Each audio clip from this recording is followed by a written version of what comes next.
말씀에 감추리 참 진리를 깨달아 알도록 하옵소서.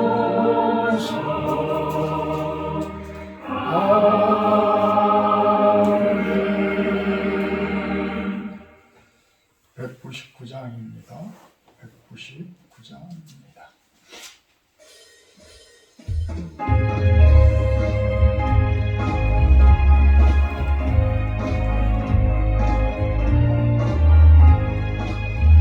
나의 사랑은 제 비록 헤어졌으나 어머니의 무릎 위에 앉아서 재미있게 듣던 말 그때 일을 지금도 내가 잊지 않고 기억합니다. 귀하고 귀하다 우리 어머니가 들려주시고 재미있게 듣던 말 이 책 중에 있으니 이 성경심이 사랑합니다. 그날 용맹스럽던 다니엘의 경험과 그의 임금 다윗왕의 역사와 주의 선지 엘리야 바람 타고 하늘에 올라가던 일을 기억합니다. 귀하고 귀하다 우리 어머니가 들려주시고 재미있게 듣던 말 이 책 중에 있으니 이 성령심이 사랑합니다. 이제 세상 계실 때 나는 고난 당하고 십자가에 달려주기 바라니 어머니가 읽으며 눈물 많이 흘린 것 지금까지 내가 기억합니다. 귀하고 귀하다 우리 어머니가 들려주시고 재미있게 듣던 말 이 책 중에 있으니 이 성령심이 사랑합니다.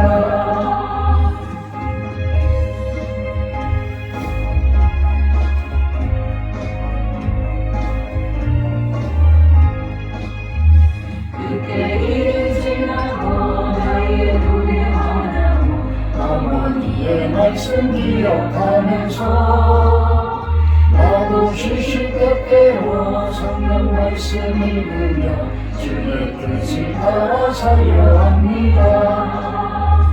귀하고 귀하다 우리 어머니가 들려주시고 재미있게 듣던 말 이 책 중에 있으니 이 성령심이 사랑합니다.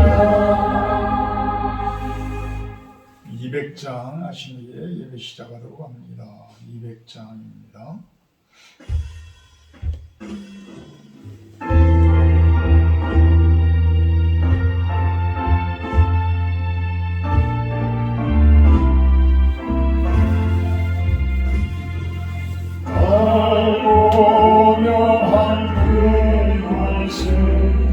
생명의 말씀 귀한 그 말씀 지키러 생명의 말씀이 나의 길과 길을 밝히 보여주니 아름답고 귀한 말씀 생명샘이로다. 아름답고 귀한 말씀 생명샘이로다. 귀한 주님의 말씀 내 노래대로다. 모든 사람을 살리는 생명의 말씀 값도 없이 받아 생명길을 가니 아름답고 귀한 말씀 생명샘이로다 아름답고 귀한 말씀 생명샘이로다.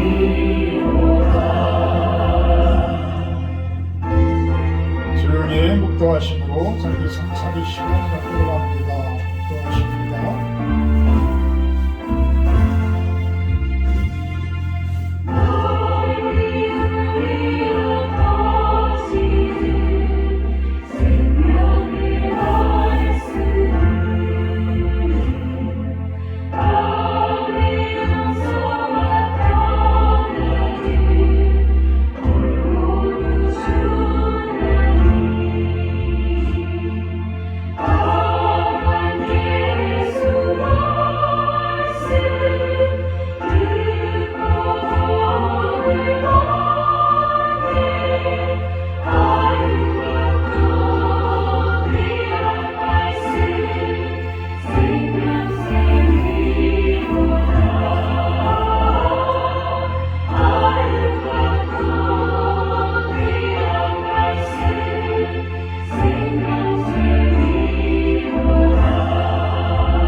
여호와 내 하나님이여 나를 생각하사 응답하시고 나의 눈을 밝히소서.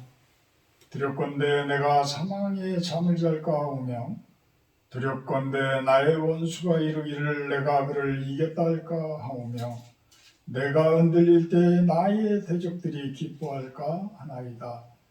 나는 오직 주의 사랑을 의지하였사오니 나의 마음은 주의 구원을 기뻐하리이다. 내가 여호와를 찬송하리니 이는 주께서 내게 은덕을 베푸심이로다. 사랑의 하나님 감사합니다. 이렇게 조촐하게 모였지만 주님께 온전히 잘 드려지는 예배가 되게 하시고 저희들의 예배를 받아 주시옵소서.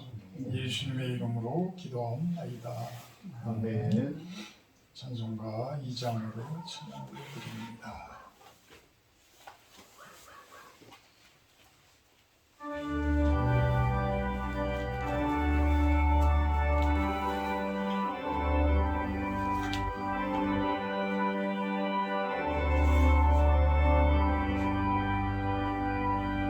찬양 성부 성자 성령 성삼위일체때 영원 무궁하기까지 영광을 돌리세 영광을 돌리세.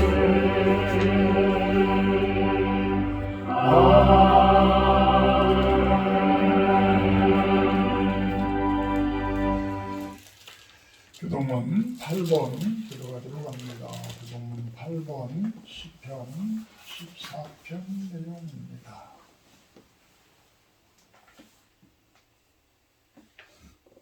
어리석은 자는 그의 마음에 이르기를 하나님이 없다 하는도다. 그들은 부패하고 그 행실이 가증하니 선을 행하는 자가 없도다. 여호와께서 하늘에서 인생을 구고 살피사 지각이 있어 하나님을 찾는 자가 있는가 보려 하신즉 다 치우쳐 함께 더러운 자가 되고 선을 행하는 자가 없으니 하나도 없도다.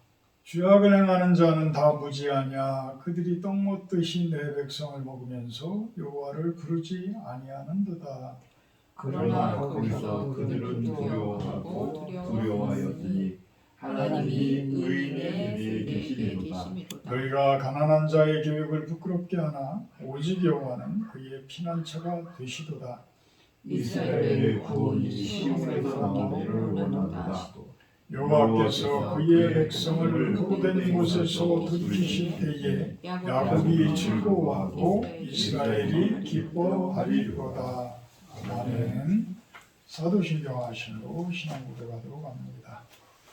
나는 전능하신 아버지 하나님 천지의 창조주를 믿습니다. 나는 그의 유일하신 아들 우리 주 예수 그리스도를 믿습니다. 그는 성령을 태도로 정령의 마리아에 사시고 본디오 빌라도에게 고난을 받아 십자가에 못 박혀 죽으시고 장사된 지 사흘 만에 죽은 자 가운데서 다시 살아나셨으며 하늘에 오르시어 전능하신 아버지 하나님 우편에 앉아 계시다가 거기로부터 살아있는 자와 죽은 자를 심판하러 오십니다. 나는 성령을 믿으며 거룩한 공교회와 성도의 죄와 죄를 용서받는 것과 몸의 부활과 영생을 믿습니다. 아멘.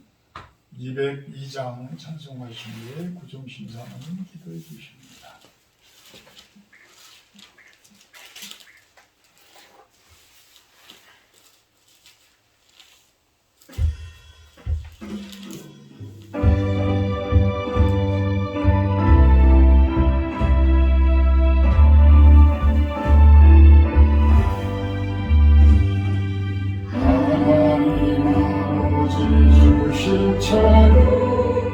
귀하고 중하신 말씀이세 기쁘고 반가운 말씀 중에 날 사랑한다는 걸 참고토다 주께서 나를 사랑하니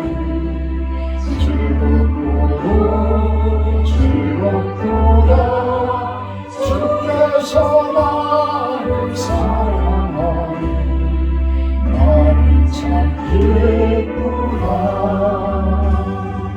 그 속에 은혜를 저버리고 어긋난 길로 가다가도 예수의 사랑만 생각하며 또다시 예수께 돌아오니 주께서 나를 사랑하니 즐겁도다 주께서 나를 사랑하니 나는 참 기쁘다 주의 영광을 바라보며 예수의 이름을 찬양하니 영원히 찬양할 나의 노래 예수의 이름이 귀하도다 주께서 나를 사랑하니 즐겁도다 주께서 나를 사랑하니 나는 참 기쁘다 주 예수 날 사랑하시오니 나 또한 예수를 사랑하네 날 구원하시려 내려오사 십자가 위에서 죽으셨네 주께서 나를 사랑하니 즐겁도다 주께서 나를 사랑하니 나는 참 기쁘다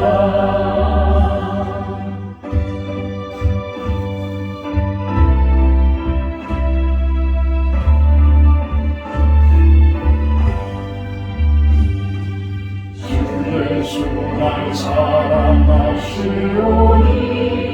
마귀가 놀라서 물러가네 주 나를 이렇게 사랑하니 그 사랑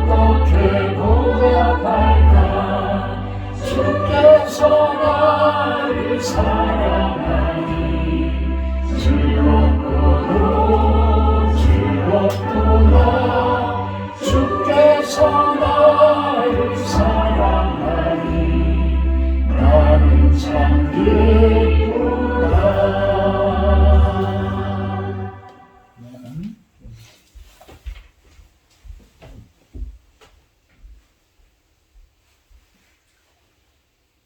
우리의 삶의 세밀한 것들을 통해서도 하나님의 뜻과 하나님의 마음을 부으셔서 깨닫게 하시는 하나님의 사랑과 은혜의 충만하심을 찬양합니다. 이 시간 2월의 첫 주 예배를 주께 올려드립니다. 지난 한 달간도 주 안에서 한 해를 시작하며 결심하고 결단하였지만 연약한 자신의 모습을 주님께 내어놓고 새롭게 시작할 수 있는 날과 월과 해를 주시는 하나님의 그 크신 인자하심을 기억하며 새롭게 다시 한 달을 시작하고 계획합니다. 하나님, 날마다 천국이 나의 마음에 임하기를 원하여 말씀을 읽고 묵상하고 말씀에 순종하며 살겠습니다. 주님 도와주시옵소서. 늘 성령 안에서 깨어 기도하기 원합니다. 우리의 기도를 도우시고 어떠한 형편과 처지에 있든지 주를 사모하는 영적 주파수를 늘 맞추며 살아가기 원합니다. 우리의 기도가 먼저 그의 나라와 의를 구할 수 있는 기도가 되기 원하며 날마다 하나님 나라의 비밀을 깨달아가기 위해 말씀 앞에 머무는 삶을 살겠습니다. 주님 도와주시옵소서. 그 열매를 보고 나무를 안다고 말씀하신 예수님, 내 인생의 살아온 날들을 돌아보며 삶의 열매들을 보게 하시고 더 좋고 더 많은 열매를 맺기 위해 참 포도나무 되시는 예수님께 꼭 붙어 내 삶에 주님의 말씀인 진리를 살아내되 이 진리의 사랑의 옷을 입혀 살아내게 하여 주시옵소서. 나는 죽고 예수로 사는 삶을 살 때 먼 훗날 주의 열매로 우리의 삶이 풍성한 결실로 가득함을 믿습니다. 실로원 교회와 사랑하는 성도들을 기억하시고 귀히 여기시는 주님, 시간 이 땅에서 드리는 예배가 이 땅에 하나님 나라가 이루어지는 은혜로 부어지기를 소망합니다. 이제 저희들이 마음을 합하여 연해주와 복음으로 통일될 북한을 품고 기도할 수 있도록 지경을 넓혀주심에 감사드립니다. 작은 힘이지만 그 땅과 영혼들을 향한 하나님의 마음을 받아 기도와 우리의 최선의 것을 드리기 원합니다. 주님 이를 위해 한 마음으로 나아가게 하여 주시옵소서. 같이 합력할 수 있는 선한 주의 종을 붙여주시옵시고 목사님께 성령의 충만하심으로 날마다 하나님의 마음을 받아 단위에 설 수 있도록 인도해 주시옵소서. 오늘도 전하시는 말씀에 성령께서 기름 부어주시고 성찬을 통해 예수님의 살과 피를 먹음으로 나는 죽고 예수로 살며 예수님의 멍에인 겸손과 온유의 멍에를 매며 마음에 쉼을 얻고 살게 하여 주시옵소서. 함께하지 못한 성도님들에게도 같은 은혜로 채우실 것을 믿으며 예수님 이름으로 기도합니다. 아멘.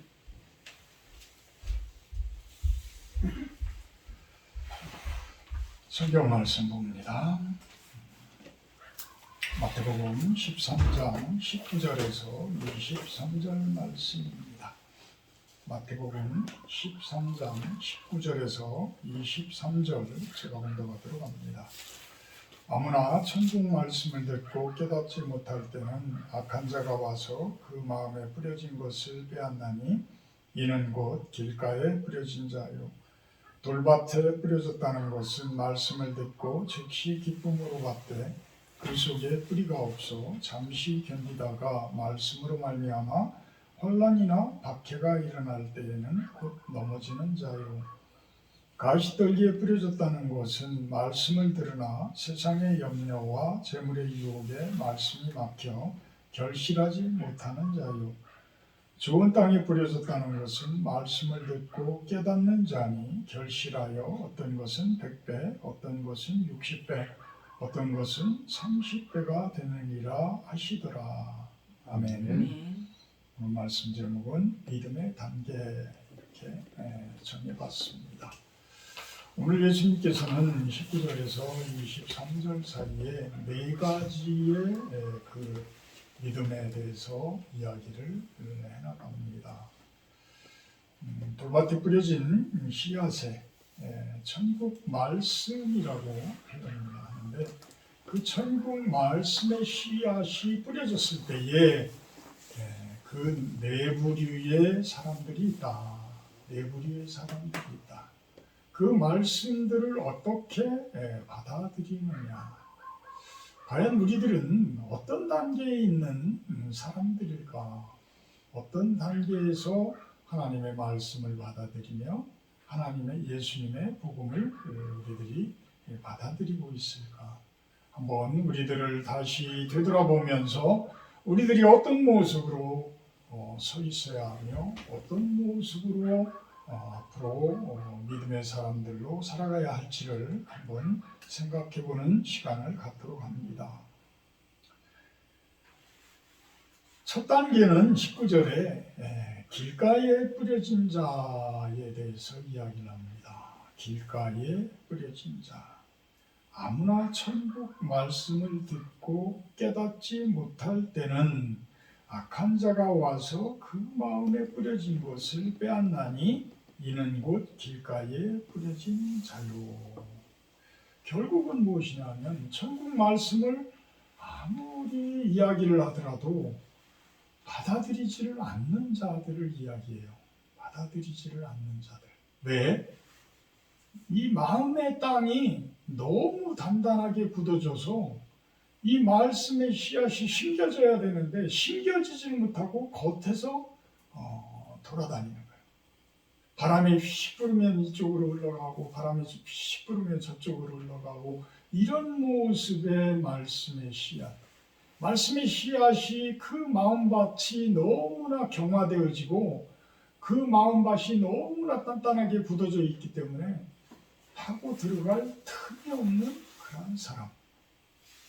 결국은 믿음에 대한 어떤 가장 초보적인 단계의 사람들일 거예요. 우리가 전도를 한다든지 선교를 한다든지 할 때에 대부분의 사람들은 이런 모습일 것이다. 이런 모습일 것이다. 그들이 어떤 받아들이지 않는 그 굳은 마음들이 어떤 우상적인 것들도 있을 것이고, 아니면 자기 성격에 의해서 자기 의와 고집이 아주 강한 그런 사람들도 있을 것이고, 아니면 대대손손이 내려오는 어떤 DNA적인 유전인자적인 그러한 부분들도 있을 것이고, 아니면 끊임없이 옛날부터 내려왔던 어떤 우상 숭배와 그에 따르는 신념들, 그에 따르는 어떤 이데올로기들, 이런 것들에 의해서 참된 복음을, 참된 하나님의 말씀을 받아들이지를 못하는 경우가 너무나 많은 거죠.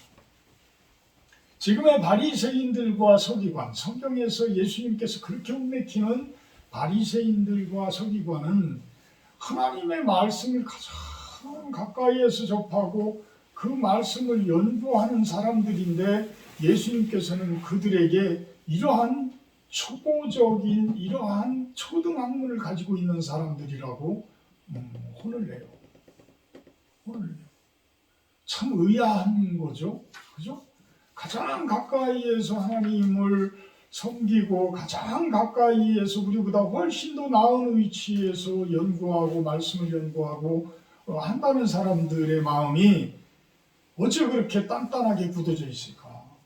어찌 그렇게 간경화되듯이 아주 그 마음속이 굳게 굳어져 있을까? 이 신념이라는 것, 신앙이라는 부분을 전혀 반대적인, 믿음이라는 것에 전혀 반대적인 경화되어진 마음, 이것이 우리는 신념이라고 표현을 해요. 그러니까 하나님의 말씀에 그냥 순종해서 가는 상태면 이것은 믿음인데, 그러지 않고 자신의 교리와 자신의 생각과 자신의 그 뜻을 굽히지 않고 자기 마음대로 성경을 해석하고 자기 마음대로 말씀을 해석하면서 그 고집을 내려놓지 못하는 그런 사람들. 이 바리새인과 서기관들의 모습이죠. 그래서 참된 예수님이 오셔서 그 하늘나라의 그 아름다운 복음을 이야기하는데도 그 마음속에는 천국 말씀이 결코 심겨지지를 못하는 거예요. 천국의 그 씨앗이 결코 심겨지지 못하는 거예요. 전혀 하나님을 알지 못하는 사람들의 마음도 딱딱하게 굳어져 있을지 모르지만 하나님을 안다고 하는 사람들이 엉뚱한 신념으로 가득 차버리면 이게 더욱더 하나님의 말씀에 의한 구원이 힘들어지는 거예요. 더욱 힘들어지는 거예요. 그렇다고 우리가 그런 부분에 대해서 손가락질하면서 그들과 계속해서 싸울 수도 없는 상황들이고, 우리들은 어쨌든 심판의 어떤 그러한 능력을 가진 모습들이 아니고 모든 심판의 권한은 하나님께서 가지고 계신 것이기 때문에 우리들이 그들에 대해서 이래라 저래라 할 그러한 권한은 없는 것이죠. 다만 그들을 사랑하고 다만 그들을 위해서 기도하는 그러한 의무. 그래서 어떤 이단이라든지 이런 종교들이 보게 되면 그 신념에 전적으로 빠져들어서 그들의 사탕 발림, 그들의 어떤 교묘한 술책에 빠져들어서 결국은 빠져나오지 못하는 자들이 있어요. 그 딱딱하게 굳어진 그 마음을 잘 기경해서 잘 갈아엎어서 그 안에 천국 말씀이 심겨지도록 하는 것이 우리들의 의무인데, 우리들의 사역이고 우리들이 해야 할 일들인데, 이 이단들은 그곳에 엉뚱한 씨앗을 심는 거예요. 그곳에 엉뚱한 씨앗들을 심어버려요. 가시나무와 같은, 가시덤불과 같은 그런 것들을 심게 되어져요. 그것이 무성하게 자라면서 그것이 아름다운 하나님 나라의 모습인 양 그들은 선전들을 하지만, 최종적으로 오게 되면 하나님의 심판 앞에 들었을 때는 하나님께서는 다 뽑아 버릴 수밖에 없는 거예요. 다 불태워 버릴 수밖에 없는 거예요. 그러면 그 초등학문을 가지고 있는 사람들, 전혀 하나님을 알지 못하는 사람들은 어떻게 구별할 수 있을까? 어떻게 구별할 수 있을까? 우리들이 그들로 하여금 참된 진리와 접하도록, 우리 성도라고 하는 분들도 수도 없이 이 교회 생활을 잘 하다가도 이단으로 빠져서 신천지로 빠져서 이렇게 가는 사람들을 우리는 보잖아요. 그들을 어떻게 그들에게 가장 나은 말씀을 심겨줄 것인가? 결국은 이거밖에 없어요. 말씀밖에 없는 거예요. 이 말씀은 떠날 수가 없는 거예요.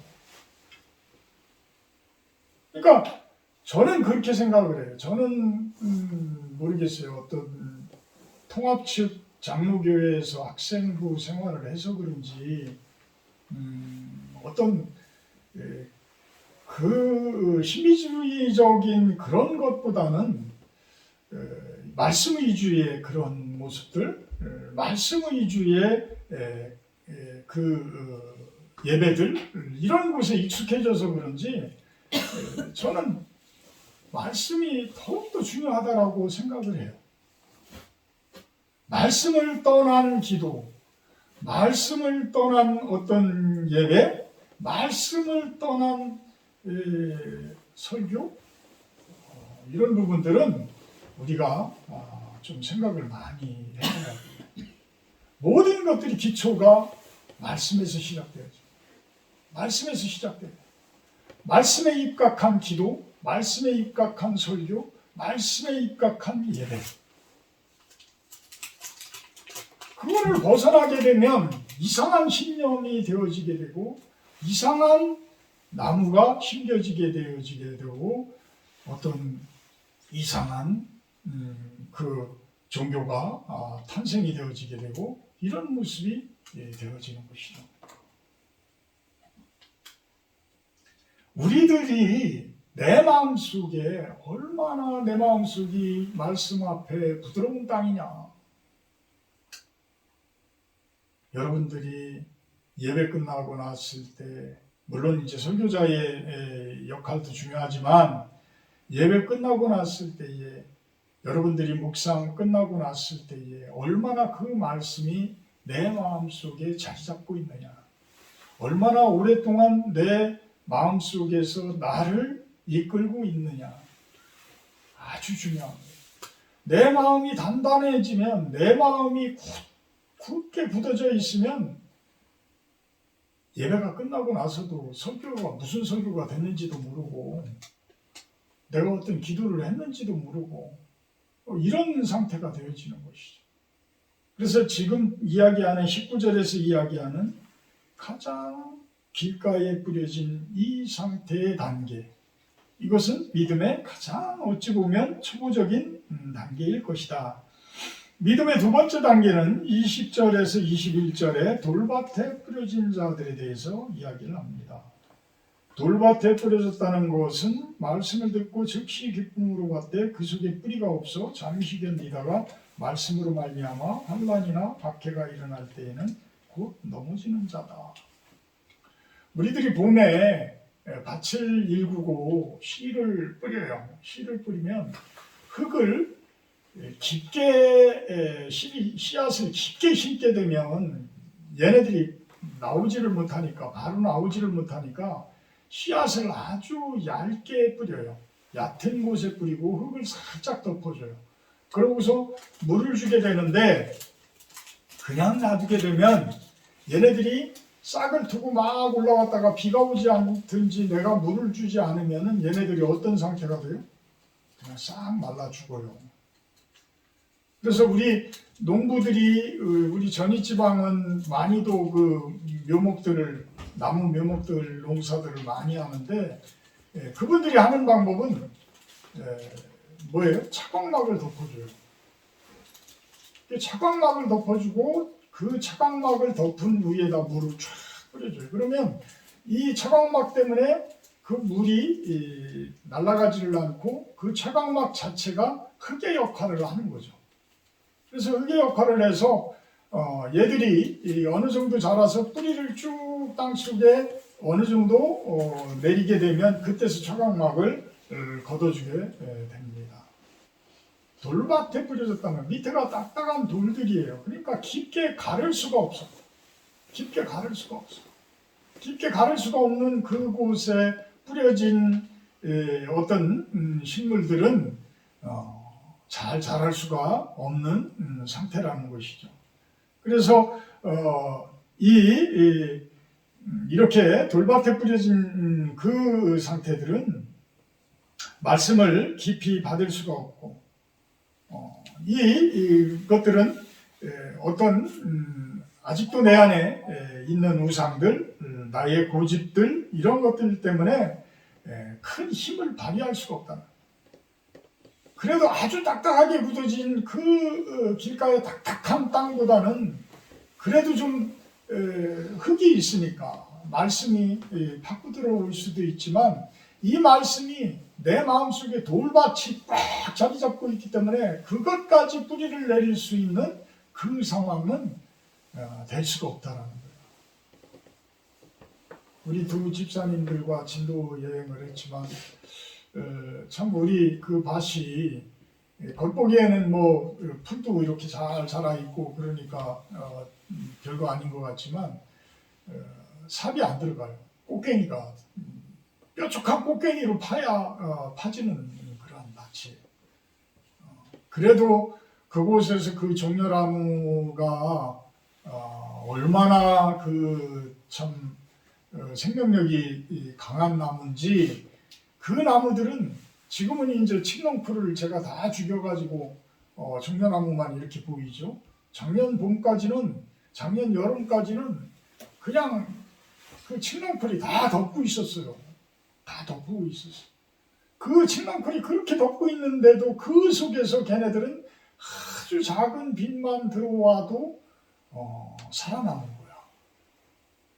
그러니까 이 생명력은 어찌 보면 대단한 생명이에요.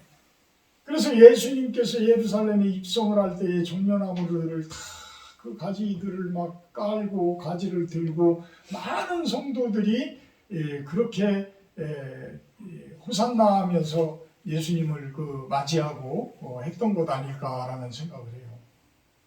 어찌 보면 우리 성도님들의 모습, 어찌 보면 하나님의 말씀이 그 돌밭에 뿌려졌지만 내 마음, 돌 같은 내 마음 속에 뿌려졌지만 그곳에서 깊이 뿌리박고 어떠한 환난들, 어떠한 고난들 그 가운데서도 살아남는 하나님의 말씀. 너무 멋진 거야. 너무 멋진 거야. 그래서 그 종려나무를 참 볼 때마다 참 감사해요. 참 감사해요. 가롯 유다를 보게 되면 참 그 가룟 유다의 모습이 이 돌밭과 같은 마음을 가지고 있었던 사람 아닐까라는 생각을 해봐요. 이 가룟 유다는 예수님과 3년을 같이 있었던 사람이에요. 그런데도 그 마음속의 돌밭을 기경해서 다 갈아엎어서 그 속에 예수님의 복음으로 채운 것이 아니라 겉에 있는 얇은 흙만 예수님께 아주 충성하는 듯이 보이는 그러한 가식적인 믿음, 그 속에서는 항상 어떤 세상적인 돈주머니를 맡은 사람, 재정을 맡은 자로서의 가룟 유다거든요. 그러니까 은30이 예수님보다 중요했던 사람이에요. 예수님보다 중요했던 사람. 그 말씀이, 복음이 그렇게 심어지려고 해도 이 사람 마음은 그 속에 단단한 돌이, 단단한 바위가 포진하고 있었기 때문에 그 안에 비집고 들어갈 수가 없었던 거예요. 그러니까 결국에는 예수님을 팔게 되어지고, 그 팔고 나서는 어떻게 해요? 마태복음 27장 3절에서 5절 사이를 보게 되면 이 유다는 그의 정죄됨을 보고 스스로 뉘우쳐 그 은30을 대제사장들과 장로들에게 도로 갖다 주며 이르되 내가 무죄한 피를 팔고 죄를 범하였도다 하니 그들이 이르되 그것이 우리에게 무슨 상관이냐 내가 당하라 하거늘 유다가 은을 성소에 던져놓고 물러가서 스스로 목매어 죽은지라. 참 예수님 앞에 그렇게 제자로서 가까이 했던 사람도 그 마음속에 돌같이 굳어져 있는 사람들은 이런 최후를 맞이할 수밖에 없다. 이런 모습이 될 수밖에 없다. 나는 겉모습만 지금 예수를 믿는 것 아닐까? 내 진정한 내 깊은 속마음까지 하나님의 그 말씀이 들어와 있는가? 한번 생각을 해볼 필요가 있습니다. 더 이상 늦어질 수도 있어요. 더 늦어질 수도 있어요. 우리들의 마음밭에 대해서, 우리들의 그 마음가짐에 대해서 우리가 한번 깊이 묵상을 하는 한 주가 되기를 바랍니다. 세 번째 단계에서는 22절에 가시떨기에 뿌려진 자들에 대해서 이야기합니다. 가시떨기에 뿌려졌다는 것은 말씀을 들으나 세상의 염려와 재물의 유혹에 말씀이 막혀 결실하지 못하는 자들이다. 아마도 대부분의 성도님들이 이 단계에 머물러 있지 않나 저는 생각해요. 저도 완전히 그 단계에서 벗어났으면 좋겠어요. 그런 모습으로 기도하고 있지만 그래도 가끔은 세상적인 어떤 공로, 어떤 목사로서의 위치에서도 그 큰 교회 목사님들이 부럽고 성도가 많은 교회들이 참 우러러 보이기도 하고 이러기도 해요. 이런 것들이 어찌 보면 참 오늘같이 또 귀한 또 집사님들이 두 분씩이나 이렇게 빠지는 것을 보면 가슴에 한 군데가 그냥 뻥 이렇게 허물어지는 느낌? 뭐 이런 것들이 있어요, 사실. 대부분의 하여튼 성도들의 모습이 이 가시나무 떨기의 모습 아닐까. 가시나무가 이제 얼마나 적으냐, 많으냐의 차이도 있을 것이고, 그 가시나무가 얼마나 연그러져서 크냐, 나란 마음밭을 그 가시나무가 얼마나 크게 지배를 하고 있느냐. 가시나무가 이제 갓 자라가지고 별로 아닌 상태에서 싹 뽑기만 하면 될 정도면 아무것도 아니겠지만, 이것이 너무 오랜 기간 동안에 뿌리를 내려서 이제는 굵은 느티나무, 굵은 아카시아 나무 이런 모습으로 내 마음속에 뿌리 내려 있다라고 한다 그러면 어찌 보면 그것을 뽑아내게 되면 내가 죽는 상태가 될 수도 있어요. 내 모든 에너지를 그곳에 다 연결을 시켜놨기 때문에 그것을 쑥 뽑아내는 순간에 내가 죽는 수가 있어. 어찌 보면 암 환자들 같은 경우에 암이 너무 오래돼서 이제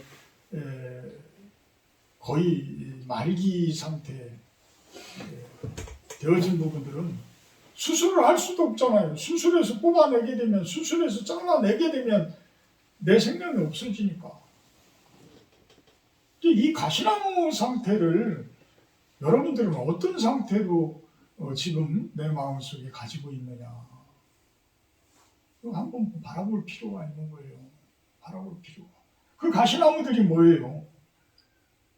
결국은 하나님의 말씀을 막는 세상적인 어떤 성공관, 가치관, 물질관 이런 것들이에요. 그것들이 하나님으로부터 오는 말씀을 가로막고 있다라고 한다고 그러면 그것은 큰 가시나무죠. 엄청난 가시나무. 그것을 죽이기에는 너무 힘든 거예요. 그것들을 빨리빨리 세력을 약화시키고 빨리빨리 잘라내고 뿌리를 뽑아내고 해야 되는데, 그것이 시간이 너무 지나버리면 그 단계를 넘어설 수가 있다는 거예요. 그것이 아마도 성경에서 이야기하는 구원의 모습이 아닐까라는 생각을 합니다. 주여 주여 하는 자마다 다 하나님 나라에 갈 것이 아니다라고 예수님께서는 이야기를 한 이유도 그런 곳에 있지 않을까라는 생각을 해봐요.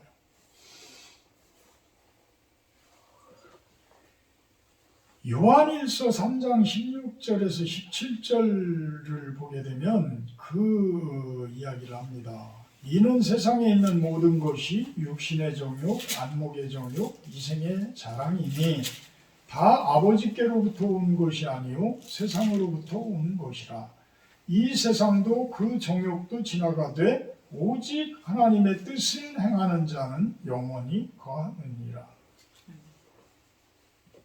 이 요한일서 3장 16절 17절 이 말씀은 참 우리들의 삶을 정확히 한번 바라보라는 이야기. 육신의 정욕, 안목의 정욕, 이생의 자랑. 육신의 정욕은 말 그대로 육신의 욕심이야. 본능적인 욕심이야. 육체적인 욕심. 제일 큰 것 뭐요? 섹스예요. 거기에 완전히 노출되어 가고 있는 요즘 세대의 젊은 세대들, 그것도 모자라서 그것을 즐기기 위해서 어떤 술, 어떤 마약, 어떤 분위기 이런 것들을 오히려 찾아가면서 그것도 이제는 남녀 간에 그것도 부족해서 나중에는 어떤 동성 간의 쾌락 이것까지 진행되어져 가는 그들의 모습들.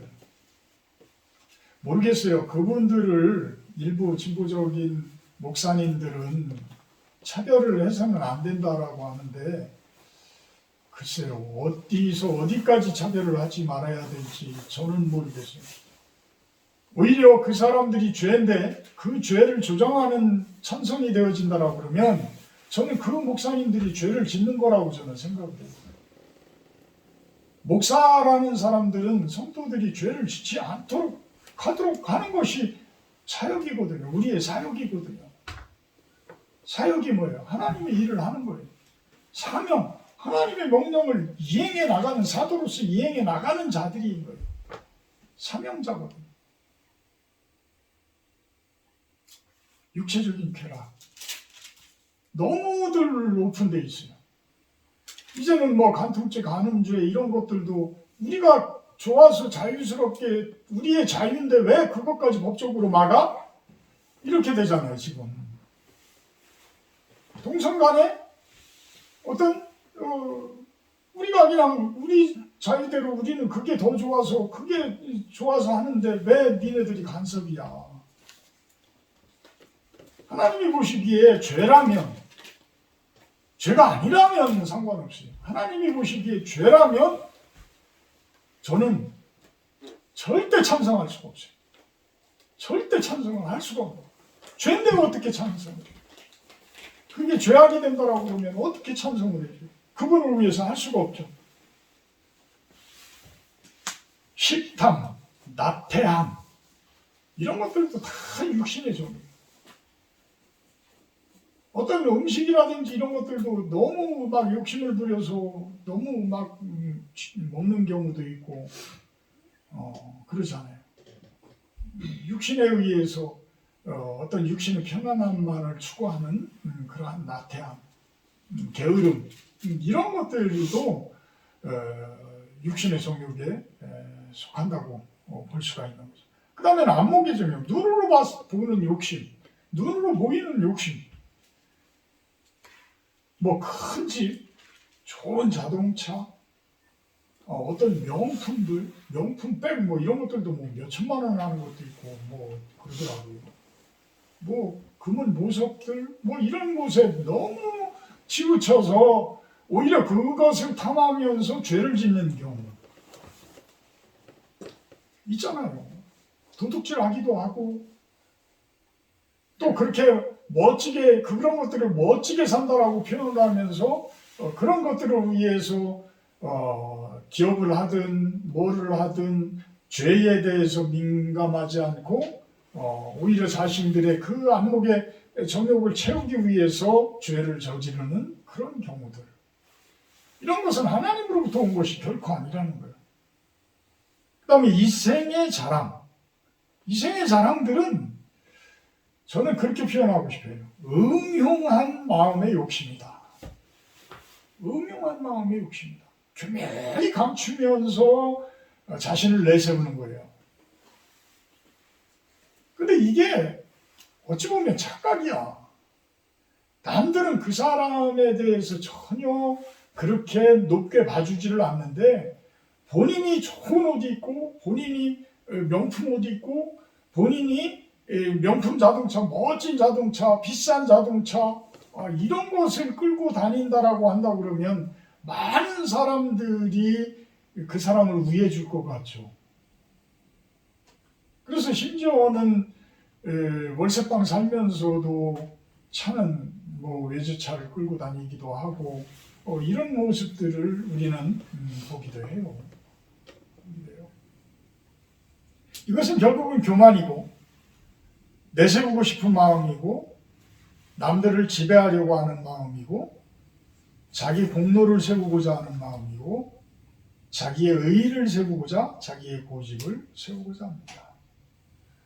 결국은 이 세 가지의 마음들은 이 세 가지의 욕심들은 세상을 어지럽게 만들어요. 세상이 부딪히게 만들어요. 싸우게 만들어요. 분쟁하게 만들어요. 전쟁이 일어나게 만들어요. 같은 가정 가운데에서도 분란이 일어나게 만들어요. 결국은 욕심이 문제인 거예요. 그러면 네 번째 23절에 이야기하는 좋은 땅에 뿌려진 자들이라는 것은 무엇을 이야기할까? 좋은 땅에 뿌려진 자들. 좋은 땅에 뿌려졌다는 것은 말씀을 듣고 깨닫는 자니 결실하여 어떤 것은 100배, 어떤 것은 60배, 어떤 것은 30배가 된다. 갈라디아서 5장 24절에 보게 되면 그리스도의 예수의 사람들은 육체와 함께 그 정욕과 탐심을 십자가에 못 박았느니라 이렇게 이야기를 해요. 우리 그리스도의 사람들은 이제는 육체와 함께 모든 욕심, 탐심 이것을 십자가에 못 박은 사람들이다라고 선언을 하라는 거예요. 선언을 해라. 그것이 딱딱하게 굳어진 내 길가 같은 땅과 마음과 그 안에 가득 채워져 있던 그 단단한 돌 이런 것들이 부서져 나가고 이런 것들이 다 깊게 기경되어져서 깊게 갈아엎어져서 이제는 말씀의 씨앗이 뿌리를 내릴 수 있는 마음으로 될 수 있는 방법이라는 거예요. 그 방법이 뭐라고요? 나를 부인하고 나를 십자가에 모든 탐심, 모든 욕심, 모든 정욕 이것을 십자가에 못 박아라, 못 박는 자들이라는 거예요. 그렇게 될 때 요한복음 15장 5절, 8절 여기에서는 무엇을 이야기해요? 좋은 열매를 내는 것에 대해서 이야기해요. 나는 포도나무요, 너희는 가지니. 그가 내 안에, 내가 그 안에 거하면 사람이 열매를 많이 맺나니 나를 떠나서는 너희가 아무것도 할 수 없다. 8절에 너희가 열매를 많이 맺으면 내 아버지께서 영광을 받으실 것이요 너희는 내 제자가 되리라. 자, 이 열매는 무슨 열매일까? 이 열매는 무슨 열매일까?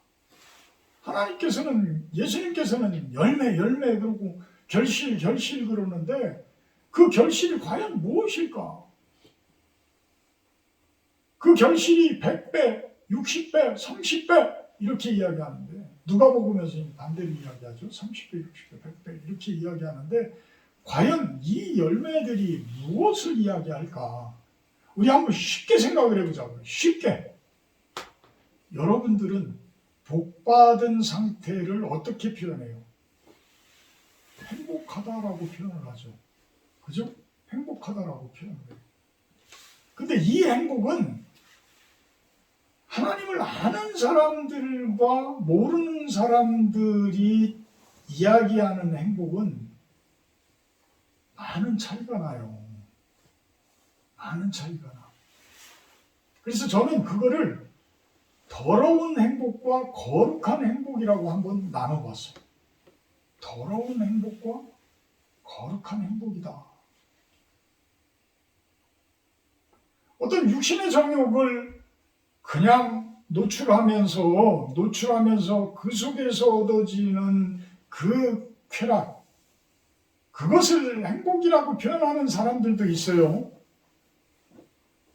또 남을 아프게 하고 갈취해서 어떤 돈을 취한 상태에서 그 돈을 가지면서 만족하는 그 부분에 대해서 또 행복하다라고 표현하는 경우도 있어.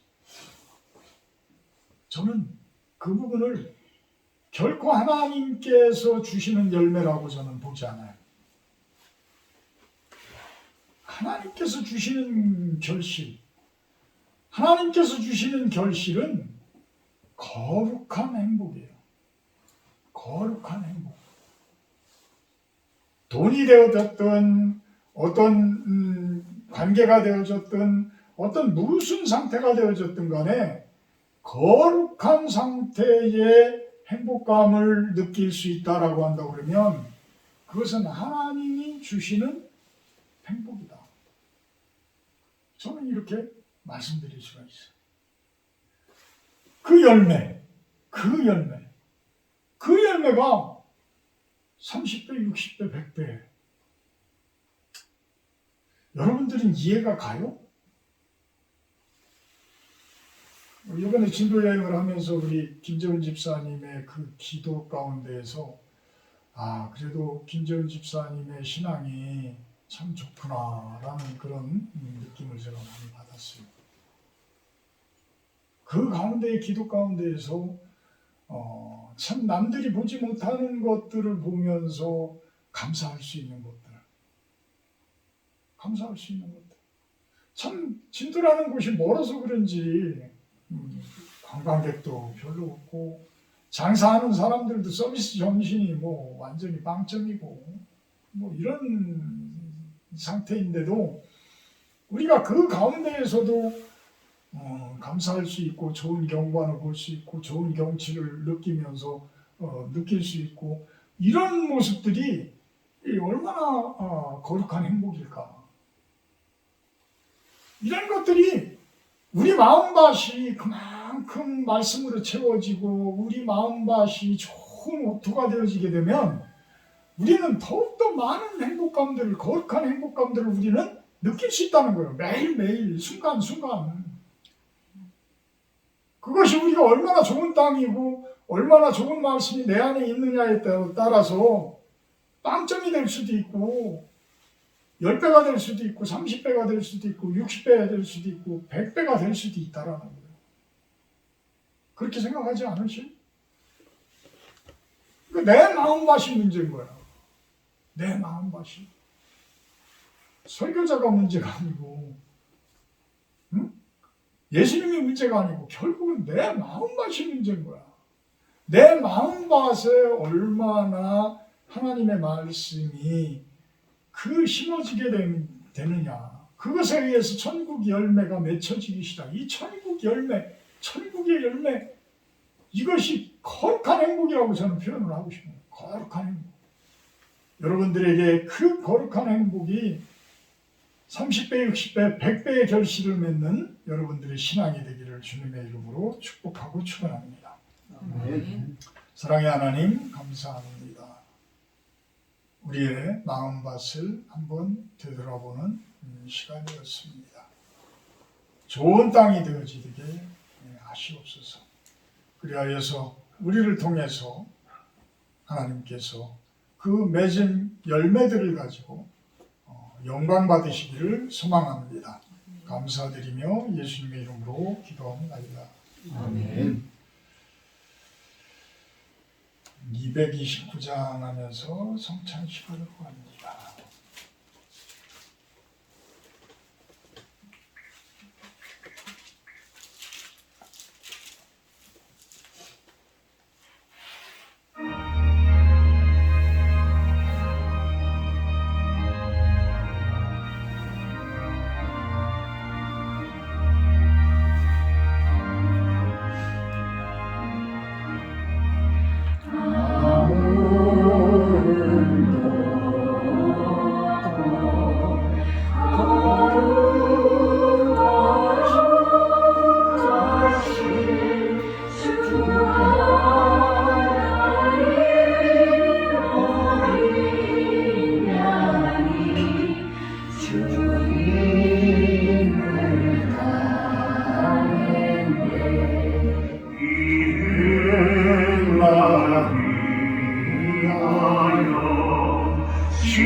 이는 그리스도께서 세운 예식이라. 이는 그리스도를 기념하여 그의 재림하시기까지 그 죽으심을 기억하게 하는 예식이니 자기 백성에게 힘을 주사 죄를 대적하게 하며 모든 고난에서 저희를 견고하게 하심과 저희를 장려하고 힘을 주시어 책임을 감당하게 하고 사랑과 열심히 저희를 감화하며 양심의 평안함과 소망을 확정하게 하는데 무한한 유익이 될 것입니다.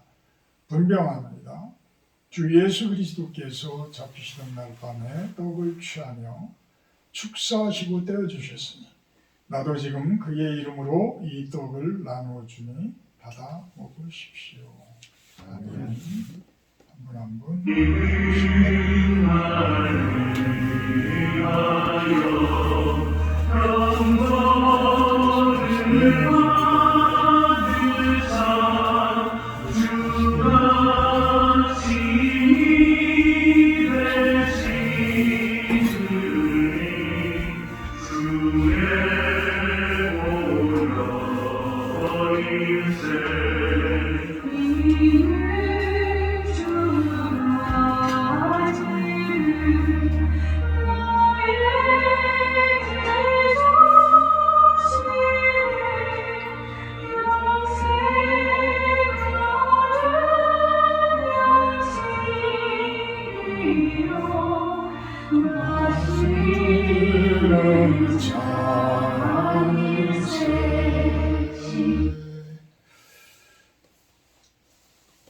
분잔합니다. 이 잔은 피로 세운 새 언약이니 많은 사람의 죄사함을 위하여 흘리라. 이것을 행하여 마실 때마다 나를 기념하라. 아멘.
아멘.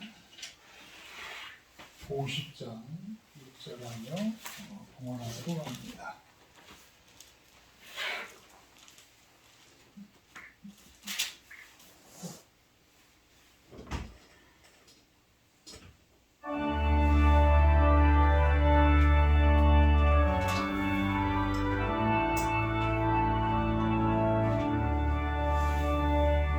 내게 있는 모든 것을 아낌없이 드리네. 사랑하고 의지하며 주만 따라 살리라. 주께 드리네. 주께 드리네. 사랑하는 구주 앞에 모두 드리네.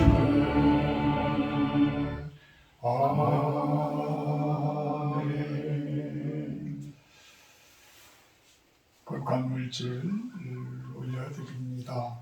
이 물질이 이 땅 가운데 하나님 나라 임하시는 곳에 사용되어지게 하시고 그 하나님 나라를 위해서 온 세계 가운데서 선교하시고 있는 귀하신 분들을 위해서 또한 사용되어지게 하여 주시옵소서. 그 손길들 축복하시고 그들이 하는 모든 일을 위해 주님의 은혜와 사랑이 가득하기를 축복하고 축원합니다. 예수님의 이름으로 기도합니다. 아멘.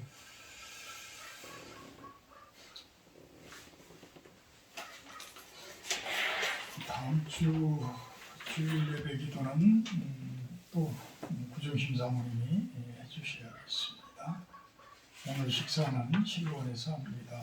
우리 두 분 집사님들과 진도 여행 잘 마치고 왔습니다.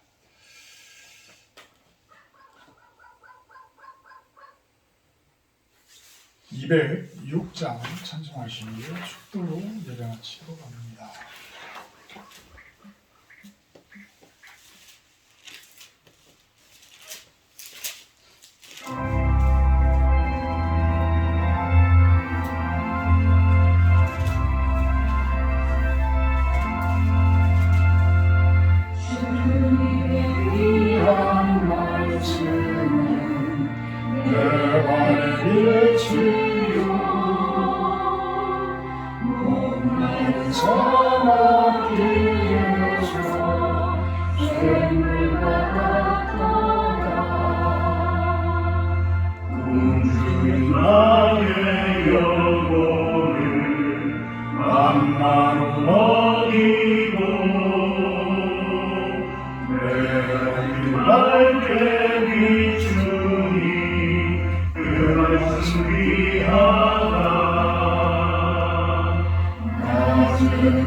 이제는 우리 주 예수 그리스도의 은혜와 아버지 하나님의 극진하신 사랑하심과 성령의 교통 임재하심의 축복이 이곳에 모인 우리 시로운 성도님들 머리 위에가 이 시간 같이 하지 못하신 성도님들 또 영상을 통해서 예배드리는 성도님들 머리 위에와 온 세상 가운데에 하나님 나라를 위한 당신의 그 백성들 머리 위에 영원토록 함께하기를 간절히 축원하옵나이다. 아멘.